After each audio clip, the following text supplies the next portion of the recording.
Today's morning coffee vinyl side, Duane Eddy and the Rebels, especially for you, 1959.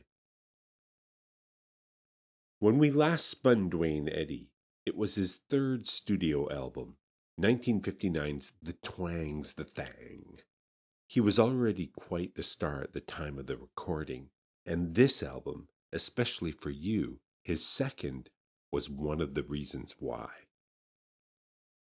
The big song here, one of the biggest of his career, was a cover of Peter Gunn, the Henry Mancini composed theme song from the TV show Peter Gunn. It hit number 6 in the UK, establishing Eddy's reputation there, and top 30 in the US. I still remember the first time I played Peter Gunn in junior high. It was with our jazz combo, and even today, 40 years after the fact, I marvel at how good that band was. I was the youngest, in grade 8, and our rhythm section, with me on bass, Jan on guitar, and Tim on drums, was super tight. Peter Gunn is a simple but fun song to play, and it's great at teaching a band how to establish and maintain a groove. And man, did we groove, even though we had no idea who or what Peter Gunn was. Jan, Tim, and I would eventually form our own rock band, one that was unnamed, though we briefly flirted with naming ourselves Mammoth when we heard that Eddie and Alex Van Halen had once called themselves Mammoth. And we'd rehearse at Jan's house. His parents were like mine, super supportive of their kids' musical aspirations.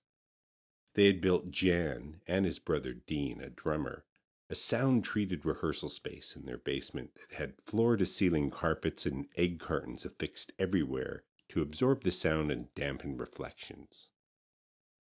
We also had gear that would make seasoned adult musicians envious. Such was the generosity of our parents.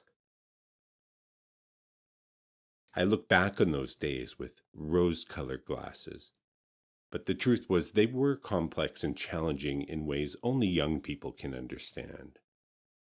What made them tolerable was our unwavering love of music.